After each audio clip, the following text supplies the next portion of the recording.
देख रहे हैं जी न्यूज, आपके साथ हूं मैं रुबिका लियाकत। ब्रेक के बाद आप सभी का एक बार फिर स्वागत है। बता देती हूं जो दर्शक अभी अभी हमारे साथ जुड़े हैं कि आज हम श्री राम का टाइम मशीन टेस्ट कर रहे हैं।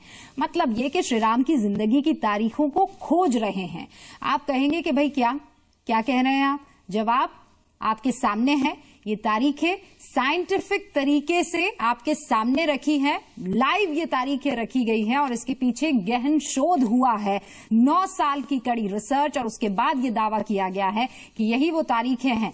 ये देखिए फटाफट से आपके सामने है। खरदूषण के युद्ध की तारीख 7 अक्टूबर 5077 ईसा पूर्व। जो ग्रह नक्षत्र वहां पर वाल्मीकि रामायण में जिनका जिक्र किया गया है, उनके लिहाज से ये सारी चीजें जब रखी गई उस सॉफ्टवेयर में तो ये तारीखें निकल कर आई है। अशोक वाटिका में सीता जी से हनुमान कब मिले थे? 12 सितंबर 5076 ईसा पूर्व। श्री राम के जन्म की तारीख नोट कर लीजिए, 10 जनवरी 5114। अब जल्दी से आगे बढ़ते हैं। हनुमान जी लंका दहन करके वापस लौट रहे हैं। वापस आने की वो तारीख भी आपके पास है और उसका वर्णन आप बता रही हैं कि बहुत खूबसूरत तरीके से यहाँ पर किया भी गया है। स्क्रीन पर भी डिस्क्राइब साथ ही साथ हम करते रहें तो बेहतर रहेगा वो। और मैं ये बता देती हूँ आपको, बहुत सारे ट्वीट्स हमें आ रहे हैं। वो जो सेलेस्टियल मूवमेंट होता है भटनागर साहब, वो भी देखना चाहते हैं, जिसका इस्तेमाल आपने हर तारीख को खोजने के लिए किया है। पहले वो दिखाना चाहेंगे? हाँ, वो अगर हम दिखा दें तो हम एक्सप्लेन कर दें। वो सेलेस्टियल मूवमेंट जो हमने छोटी सी क्लिपिंग यहाँ रखी है, वैसे तो लाइव भी दिखाई जा सकती है। तो उसमें वाल्मीकि जी ने जब श्री राम के जन्म के समय की ग्रहों नक्षत्रों की वर्णन किया, वास्तव में वो 2 साल पहले से वो वर्णन करना शुरू हो गए। और फिर राम के जन्म से पहले 4 घंटे पहले से उन्होंने बताना शुरू किया। सभी स्थितियां तो ठीक है, सूर्य मेष में और जो हमने बताई है अभी, मगर एक खास बात जो उन्होंने मेंशन की वो ये है कि उस समय चंद्रमा जो है वो पुनर्वासु से, जेमिनी से कैंसर की ओर आ रहा था। अच्छा। था पुनर्वासु में पुष्य नक्षत्र की ओर बढ़ रहा था। और फिर उन्होंने डिस्क्राइब किया है, वो सामने बताई दिया कि 10 जनवरी 5114 बीसी दोपहर के 12:30 बजे, क्योंकि 2 घंटे बाद एक राशि बदल जाएगी। अच्छा। और उसके बाद उन्होंने फिर वर्णन किया कि भरत का जन्म किस नक्षत्र में हुआ, कौन सी राशि उदय हो रही थी। वो अगले दिन सुबह 7:30 बजे आता है। 11 जनवरी। भटनागर साहब वो साथ ही साथ प्ले भी कर सकते हैं? हाँ, और ये एक्सप्लेन करेंगे उससे। तो ये स्टार्ट कर दिया, तो वो 2 दिन का सीक्वेंस हमने यहाँ रनिंग कराया और ये एक्सप्लेन कर रहे हैं। हाँ जी जी, आपने देखा किस तरह से सूर्योदय हुआ। और सूर्य दोबारा प्ले कर सकते हैं हम? अभी नहीं, बस ये इसके आगे चलो, इतना थोड़ा सा ही। तो सूर्योदय हुआ और सूर्य मेष राशि में है और चंद्रमा आप देखेंगे कि यहाँ पर अभी ये राइज किया है कैंसर। हाँ, कैंसर से ऊपर है, जेमिनी से कैंसर की तरफ आ रहा है। जेमिनी से कैंसर की तरफ, ये जेमिनी है, यहाँ से कैंसर की तरफ, यहाँ चंद्रमा है। देखिए ये इस तरह से आगे बढ़ रहा है। और जन्म के टाइम जी, और नून यानी दोपहर के टाइम, ये नून नहीं, हाँ ये हो चुका, नून निकल गया। तो उस समय राम जन्म हुआ। जो मतलब एग्जैक्ट जो चीज वहाँ पर लिखी गई है। ठीक है, अब मैं रामायण नहीं, आगे की मूवमेंट देखो। दर्शक मूवमेंट देखना चाह रहे हैं तो जल्दी से मूवमेंट दिखा दीजिए। भरत का जन्म अगली सुबह जब ये देखिए, ये भरत और शत्रुघ्न के जन्म का समय, सूर्योदय हो रहा है अभी। ये देखिए, हाँ अब बस आ गया, ये है 7:30 बजे। हाँ, ये भरत के जन्म का समय। अच्छा। और फिर ये 1:30 बजे बंद करिए। ये शत्रुघ्न। हाँ, ये लक्ष्मण और शत्रुघ्न के जन्म का समय। फिर कैंसर राशि उदय हो गई। ठीक है, भरत के टाइम मीन राशि उदय हो गई ईस्ट से, अभी कैंसर राशि उदय हो गई। ठीक है। और बाकी ग्रह वही स्थितियां हैं। ये देखिए मूवमेंट में भी 48 घंटे की रिकॉर्डिंग जो वाल्मीकि ने करी है, हूबहू आकाश में वही मूवमेंट है। ये हमारा दावा है, प्लेनेटेरियम सॉफ्टवेयर यही दिखाती है। सॉफ्टवेयर हूबहू। अच्छा ठीक है, तो अब कहीं कोई अंतर नहीं आएगा। हम फिर कहते हैं कि हनुमान जब वो लंका दहन करके वापस लौट रहे थे तो वो तारीख क्या थी? हनुमान जी लंका दहन करके वापस आए 14 सितंबर 5076, अर्थात सीता से मिलने के 2 दिन बाद। उन्होंने देखिए, सब दर्शकों को याद होगा कि अशोक वाटिका उजाड़ी, लंका दहन की। उसके बाद वापस आए। जल्दी तो बहुत थी क्योंकि उन्होंने राम को सूचना पहुंचानी थी। तो इतना सुंदर वर्णन वहां पे जो ग्रहों नक्षत्र राशियों का किया गया है, नक्षत्रों का, ऐसा सुंदर वर्णन कहीं मिलेगा नहीं। वहां कई श्लोकों में एक्चुअली सुबह 6:30 बजे से उन्होंने अपनी जर्नी शुरू की है। हाँ। और कोई 11:30 बजे के करीब वो लंका से रामेश्वरम पहुंच गए हैं। ऐसा हमने कैसे डिटरमिन किया? क्योंकि हमने जो राशियां और नक्षत्र ग्रह वहां बताए गए हैं, हाँ। हमने लंका के लेटीट्यूड लॉन्गिट्यूड से उनको देखने का कोशिश किया। आप सबको विदित है कि एक बार में 6 राशियां दिखेंगी। 12 राशियां आकाश में, होराइजन से ऊपर तो 6 ही होंगी। 8 राशियों का जिक्र अगर है तो 4 घंटे से ज्यादा का टाइम हो गई। दो राशियां, एक राशि आएगी 2 घंटे और, हाँ। 7वीं राशि, 8वीं राशि आएगी 2 घंटे और। तो ये जो है वो पूरी राशियों की मूवमेंट भी उसी तरह चलती है। आपके पास इतना समय नहीं है, हमारे दर्शकों, आप हमें इतना समय देंगे नहीं। अगर हमें वो स्लाइड्स एक्सप्लेन करनी हो तो हम 20 मिनट सिर्फ वो स्लाइड्स एक्सप्लेन करने मिली, कैसे एक एक राशि का ग्राफिक डिटेल वर्णन। सरोज, इसके लिए मैं अगली बार करेंगे। हाँ, ये वादा जरूर कर सकती हूँ कि अगली बार, लेकिन चूंकि एक और तारीख आपके सामने रख दी गई है, उस तारीख को भी नोट कर लीजिए आप। और तारीख के साथ साथ देखिए, बार बार मैं आपको इस बात का एहसास दिला रही हूँ कि जो स्क्रीन आपके सामने है, मेरे ठीक ऊपर देखिए आप, वो श्लोक चल रहे हैं, टीवी स्क्रीन पर देखिए, वो श्लोक चल रहे हैं जिसमें उन ग्रह नक्षत्रों का जिक्र बकायदा किया गया है। और उन्हीं ग्रह नक्षत्रों को जब आप इस प्लैनेटोरियम सॉफ्टवेयर में डालते हैं तो तारीख, ये जो आप यहां श्लोकों के पास में चलते हुए दिख रहे हैं, 14 सितंबर 5076 ईसा पूर्व को हनुमान लंका दहन करके वापस लौटते हैं प्रभु राम के पास। अगला सवाल, राम के साथ रावण के युद्ध की तारीख भी निकल कर आती है, क्योंकि श्लोक में उन सारे नक्षत्रों का भी जिक्र किया है वाल्मीकि ने। मैं एक बात क्लैरिफाई करूं कि वास्तव में वाल्मीकि जी ने युद्ध के समय के नक्षत्रों का वर्णन नहीं किया, नक्षत्र और ग्रह, मगर उन्होंने दिन कितने किस चीज को लगे, मेघनाथ के साथ युद्ध में कितने समय लगा, रावण के साथ युद्ध कब शुरू हुआ, 3 दिन बाद वो पहली विक्ट्री के बाद चला गया, फिर अगले 7 दिन युद्ध में लगे और फिर रावण मारा गया। तो उससे हमने दिनों से कैलकुलेट किया उसके बाद। अच्छा। तो नंबर ऑफ डेज के हिसाब से जब हमने इसको कैलकुलेट किया तो रावण के युद्ध का जो के साथ प्रारंभ है मेघनाथ के मरने के बाद। अच्छा। रावण के साथ जो युद्ध का प्रारंभ है, हाँ। वो 24 नवंबर 5076 ईसा पूर्व हुआ और रावण का वध 4 दिसंबर 5076 ईसा पूर्व। अच्छा, लेकिन तो ये डे से 24 नवंबर 5076 ईसा पूर्व को राम के साथ रावण का युद्ध शुरू हो गया था। हाँ, वो युद्ध कांड में 110 सर्ग में अवेलेबल है। ठीक है, तो 24 नवंबर 5076 ईसा पूर्व, ये तारीख भी नोट कर लीजिए। दावा ये कि राम और रावण के युद्ध की तारीख है ये 24 नवंबर। अब जरा मैं ज्योग्राफी पर एक बार फिर से लौट कर आती हूँ, जिसका जिक्र मैं इससे पहले कर रही थी।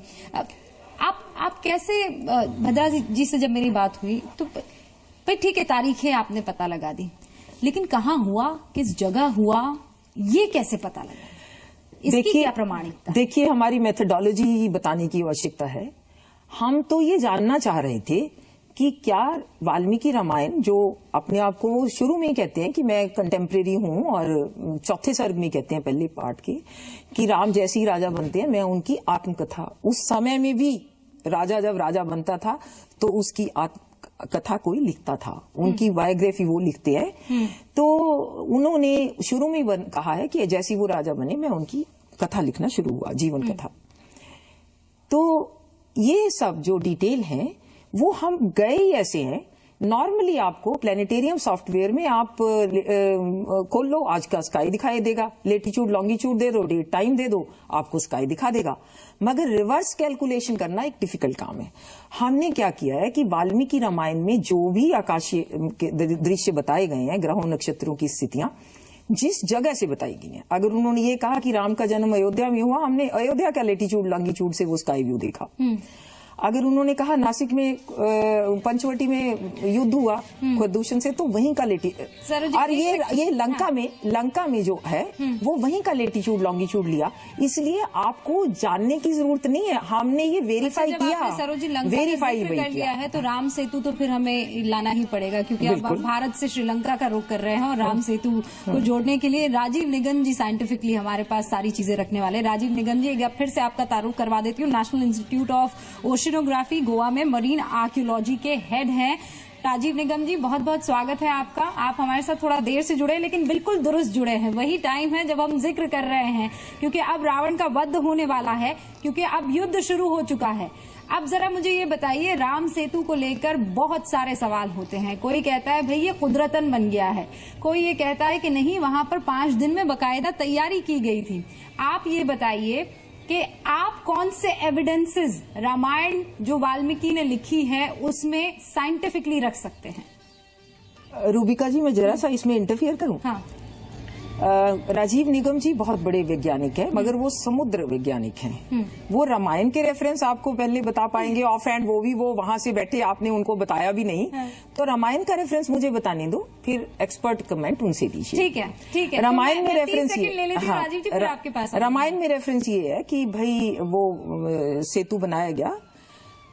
अब उसको जब हमने उसकी पिक्चर दिखाना चाहेंगे, हम उसकी पिक्चर दिखाते हैं, ये राम सेतु की। अच्छा। देखिए, आपको 3 पिक्चर दिखाएंगे। ये पिक्चर गूगल मैप पे अवेलेबल है, सभी दर्शक गूगल अर्थ फ्री डाउनलोड कर सकते हैं और वहां यहाँ चले जाइए, इसका चप्पा चप्पा देख सकते हैं। आपको नजर आएगा कि एक नेचुरल फॉर्मेशन है। मैं अपने प्रोड्यूसर से इस बीच ये कहना चाहूंगी, हम वो राम सेतु की तस्वीरें दिखा रहे हैं और जरा आप इसको फुल स्क्रीन दिखा दीजिए। हाँ, ये ठीक है। तो इसका चप्पा चप्पा जो ये दिखाई दे रहा है आपको, दिख रहा है कि अंडर द ओशन, जो अब भी अंडर द सी एक नेचुरल फॉर्मेशन है। ये कहीं टापू है, कहीं पहाड़ी है, कहीं बरेती है, बीच बीच में कहीं कहीं मिसिंग लिंक है। तो बड़ी समुद्र के नीचे बहुत सारी ऐसी नेचुरल फॉर्मेशन है। और ये जो इसके ऊपर दिखाया गया, ये नासा की पहली शुरू की पिक्चर है और आप देखेंगे कि बिल्कुल वही ये धनुषकोटी से मन्नार श्रीलंका तक है। जब हमने रामायण में इसके रेफरेंस देखे तो हमने वापस से उसको ये पिक्चरें देखने के बाद पढ़ा, तो वहां बड़े ग्राफिक डिटेल हैं कि नल को पहले तो शैलो वाटर्स आइडेंटिफाई किए गए, रिसर्च की, राम ने 3 दिन तक रिसर्च करके एरिया आइडेंटिफाई किया। फिर नल को बुलवाया गया, वहां लिखा है कि नल वहां बहुत बड़े फेमस विश्वकर्मा जैसी फेम रखते थे और युद्ध और पुल बनाने में उनकी महारत थी, ऐसा रामायण में लिखा है। हाँ। और फिर उन्होंने ग्राफिक डिटेल दी है कि कैसे वो पुल बनाया गया। एक्चुअली वहां लिखा है कि 5 दिन में 5 बार उसको 5 जगह से भरा गया। ये में कैसे पुल बनेगा? इसलिए कि ये नेचुरल फॉर्मेशन है। हाँ। इसके बीच में कहीं कहीं गैप था। अच्छा। और उसके ऊपर एक लेयर देनी थी। अच्छा। तो वो जो गैप है उनको फिलअप किया गया, तो वो 5 हिस्सों में फिलअप किया गया। आपको ये भी डिटेल मिल जाएंगे कि वो क्या क्या ताड़, कौन कौन से मटेरियल, नारियल, क्या मटेरियल। चूंकि वक्त की कमी है सरोजी। हाँ, तो ये नहीं, वो नहीं ऐसे रेफरेंस। तो वो डाला गया, भरा गया और वो 5 दिन बार में उसकी फिलिंग करी गई। तो वो एक सेतु निर्माण हुआ। उसका ये छोटा सा हिस्सा आप दिखता है, जो लगता है कि ह्यूमन हैंड होगा, ये आपको दिखाई दे रहा होगा। हाँ। ये थोड़ा सा हिस्सा दिखाई देता है, बाकी सारी नेचुरल फॉर्मेशन आपको दिखाई दे रही है। ठीक है। तो अब प्रश्न तो राजीव निगम जी को ये उत्तर देना था, ढूंढना था कि उस समय सी लेवल कहाँ था, इस ब्रिज वॉकेबल भी था, इसके ऊपर चला भी जा सकता था। चलिए, तो आप उनसे पूछिए। यही सवाल। राजीव जी, ये बताइए कि ये जो पानी के अंदर डूबा हुआ राम सेतु है, ये जिस जमाने की हम बात कर रहे हैं, जिस त्रेता युग की हम बात कर रहे हैं, वहां पे वॉक किया जा सकता था, चल भी सकते थे कि 5 दिन में वो राम सेतु बन भी जाएगा? देखिए, पहले तो ये बता दूं मैं कि मैं पेशे से समुद्र विज्ञानी हूँ और समुद्र तल में पिछले 10,000 साल में कैसे कैसे परिवर्तन आए, ये हम लोगों ने पता लगाया कि कब समुद्र का तल आज की तुलना में नीचे था और कब ये आज की तुलना में ऊपर था। ठीक है। तो अगर आप बात करें तो आज से करीब 15,000 साल पहले ये आज की तुलना में करीब 100 मीटर नीचे था और ये करीब 5,000-6,000 साल के पहले ये आज की तुलना में ऊपर था, कुछ मीटर ऊपर था। तो उस समय जब आप पत्रकार मित्र ये पूछते थे कि आप राम सेतु के बारे में बताइए, तो मैं उनसे कहता था भाई मैं आर्कियोलॉजिस्ट जरूर होता या समुद्र विज्ञानी हूँ, लेकिन आप मुझे बताइए राम का जन्म कब हुआ था, तो मैं आपको बता सकता हूँ उसमें ये पॉसिबल था कि नहीं। अच्छा, जिस समय ये सरोज बालाजी और ये पुष्कर भटनागर जी ने ये खोज की और इन्होंने डेट निकाली, ये करीब आती है 7000 साल पहले की। उस समय सी लेवल आज की तुलना में कुछ मीटर नीचे था। अगर सी लेवल को आप थोड़ा नीचे कर दें तो इंडिया और श्रीलंका के बीच का जो पोर्शन है तो कहीं पे वो एक्सपोज हो जाएगा और कहीं पे बड़े बड़े गड्ढे जैसे हो जाएंगे। तो इसलिए ये पॉसिबल था किसी के लिए भी कि अगर आप लैंड को कनेक्ट कर रहे हैं तो उन गड्ढों को अगर भर दें तो ये लैंड कनेक्ट हो जाएगा। तो समुद्र के हिसाब से ये मैं कह सकता हूँ कि ये चीज 7000 साल के आसपास होनी चाहिए, उससे पहले।